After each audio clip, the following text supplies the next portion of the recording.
Change a question, change your life. When it comes to planning your life, I want to get you to learn to ask 3 questions now. And the first one is not, what am I going to do? And how many understand why now? Say I. The question you want to ask yourself is, what do I want? What's my outcome? What's my result? The word RPM, the first one, is to get you focused on the target. The target is not the activity. The activity can change. It's what's the result I'm after. If you know exactly what it is you really want, what you desire, what you're really after, clarity is power. The more clear you are and specifically what you want, the faster your brain can get you there. But if you're generally saying things like, what do I want? Well, I want more money. Fine, here's $1, get out of here. Did you achieve the outcome? Yeah, when you're that general, you think you're not getting your goal, you are. The way you language your goal, the way you think about it, you're receiving it. I want to feel a bit better. I want to lose some weight. Fine, you lost a pound, you're done. Because your brain's like a servo mechanism in a bomb and a missile. The old days, you shoot a missile and the target was going, and if you missed the trajectory, you missed it. Today, what happens when the missile's not on course? What happens? It locks onto the heat signature, and what does it do? It moves and follows it. That's the way your brain is if it knows the outcome, if it knows the result. So RPM starts with, I got to know the result. This is a results planning system. The rapid planning method, but you can think of it as a results planning system. I need to know the result I'm after before I ever ask myself what to do. That takes more time, but it's worth it. Now, for time's sake, I'm not going to do this with you right now, but I'll tell you what I do when I've taught this to people and I've got a full weekend to do this in. Just give you a picture. If I asked you right now to write out your name, your full name. Now, some of you abbreviate your signature, but write out your full name in cursive. Go and do that one time. Write your full name in cursive. I can't even use the word cursive. Is that really the word people still use? It means in handwriting, I guess, but in cursive. Just write it out full name, because you can do this later on. Full name. If you normally abbreviate, don't do that. You have to write out the full name. Now, if I had you get with a partner, and you can try this later if you want. I'm just going to tell you because I don't want to take the time because we have such limited time today. And I have your partner say to you with a stopwatch here, okay, ready? And I go, go. And you write it out. And you tell me when you're done. And I go, stop. And I write down how long that was. So let's say you wrote out your signature and it took 5 seconds. And they say, ready? Write it out. Ready? Go. You tell me when you're done. Stop. And I write down 5 seconds. I have to do that 10 times. You'll find in the beginning, you'll be, let's say, 6 seconds. I'm making it up. Everybody's signature is different. And you probably might get down to as little as 5 seconds.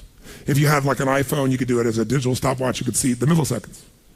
Then I say to you, I want you guys to write every other letter in cursive. In other words, you're going to write half as many letters. How long do you think it would take to do it? Half as much time? Most of you will take twice as much time in the beginning, and then eventually, what's interesting is, if I do it 10 times, and the last 2 or 3, and this makes no logical sense, and again, I don't want to take the time to have all of you do this 10 times, 10 times, 10 times, but you can go do it on your own, I'll just tell you the result. In most cases, even though you're doing half as many letters, you cut it by 2/3 of the time.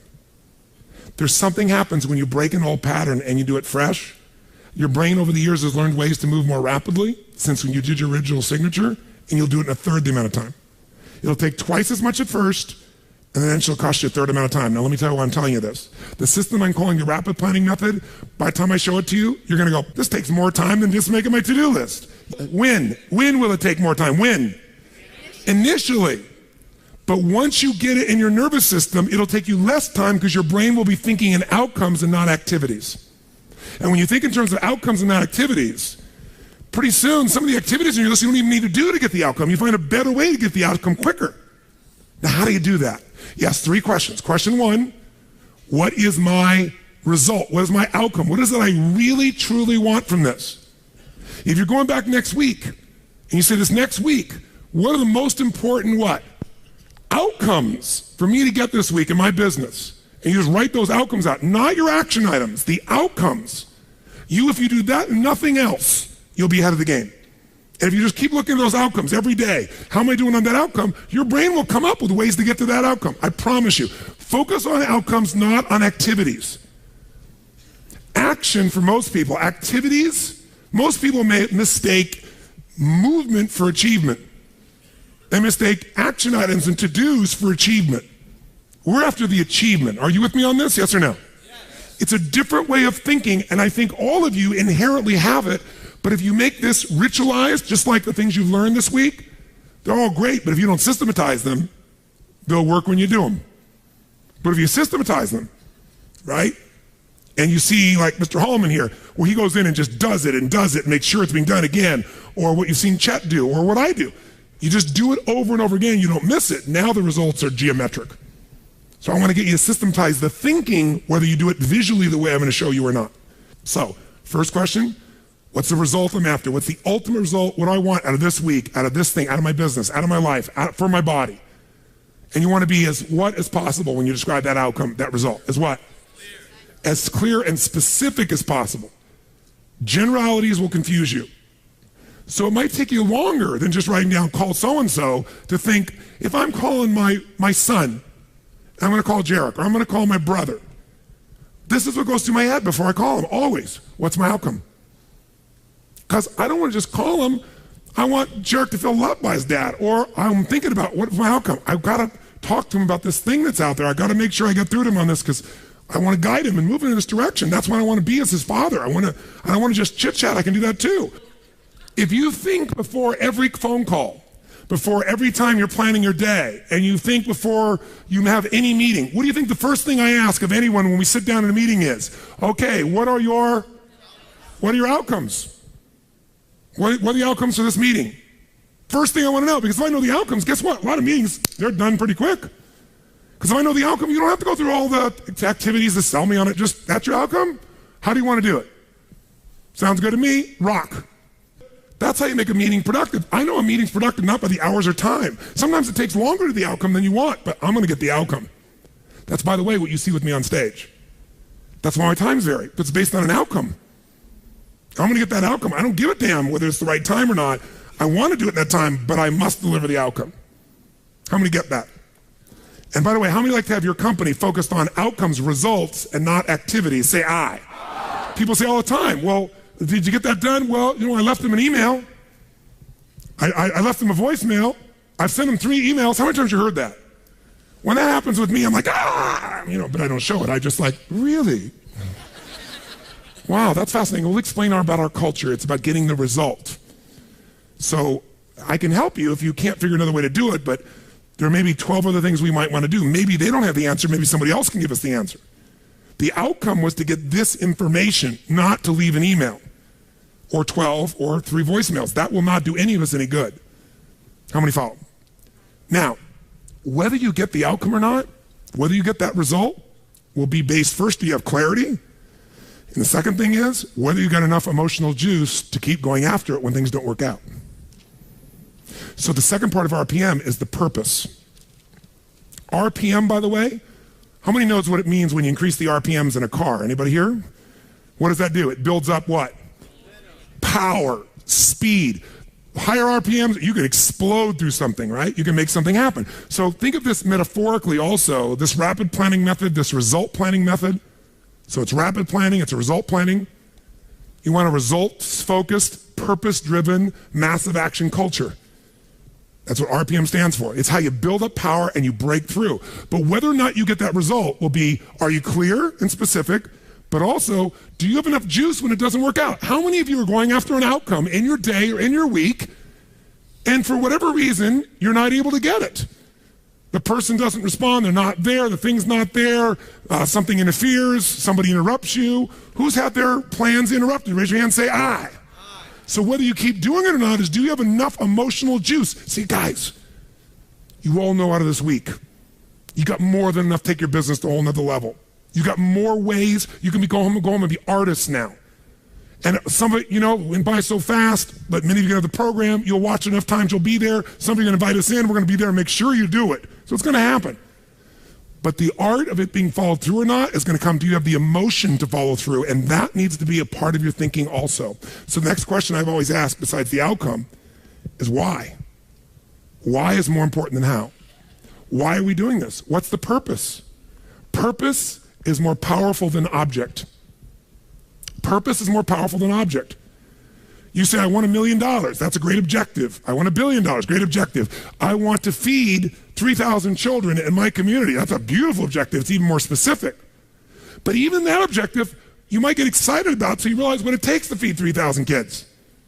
right? And the politics involved and all the people that don't follow through. And then you have this good intention and somebody else is pissed off because one of the kids didn't get fed, right? And you did everything you know how to do. What's going to make you keep going? Purpose. Why do you want to feed those 3,000 kids? Why do you want to make that $1 million, that $1 billion? Why are you going to take your business to the next level? Why is the most important thing to know, because that's where all the emotional juice and fuel is to actually get you to go through when the challenges show up. Every person you see who's on fire and is successful knows the why. You know what the problem is? You might know the why in the beginning. You wrote a mission statement and stuff like that. You got to know why you're doing this right now. This right now. That's what's going to engage you and activate the why. You might have a why, but it's not active. How many follow the difference what I'm talking about here? Say I. Otherwise, that little law of familiarity shows up. You know, well, we're doing this because da-da-da-da-da, and you repeat the why, but it has no emotion behind it. See, if I take a stick pin, no, I don't see anything like that, but you know when a woman has a blouse and they have like a little stick pin in it? Let's think that stick pin is a word. And I take that stick pin and I throw it at you. Are you going to feel it? Barely. But if I take that little stick pin called a word and I wire it to the back out of a giant iron bar called emotion, now I can take that stick pin and put that thing right through your heart. That's the power of why. RPM. R is the result, the outcome. What you're after, P is the purpose. It's the why. 80% of success is why. 20% is how. Get a big enough why, people figure out how to do it. Yes. How many agree with me on this? Say I. So you better know your why. So, talking to the president, tell me something. What's your outcome? And then why? And then once we know the why, we know what you're after and why, then the question is, how do we do it? We know what we're after, why, how do we do it? By the way, are there lots of hows to get to an outcome, yes or no? Yes. Are there many paths to get a result, yes or no? Yes. Some are more efficient than others. And you're not going to know. So you know what you do? You brainstorm out all the hows you can think of. All the things you could possibly need to do to get that result. And then you narrow it down to the 20% that makes 80% of the difference. And you'll find out you don't have to do that whole to-do list. In fact, wouldn't it be nice to write your whole to-do list and not do it and still get the outcome? How many prefer that? Say I. That's RPM. I love it when I don't do my to-dos and I got the outcome. That's the coolest thing in the world. You might have done one or two of them, but it's then learning selectively which ones are going to create it. But the only way to do that is to brainstorm out the M, the massive action plan. If I know the result I'm after, I know what it is I want. What's the outcome? What's the result? What do I want specifically, clearly? And I know the why. And the why has got to move who? Who does the why have to matter to? Everybody around you. Well, if it's a why you're trying to get everybody to deal with, they got to have a why involved in it.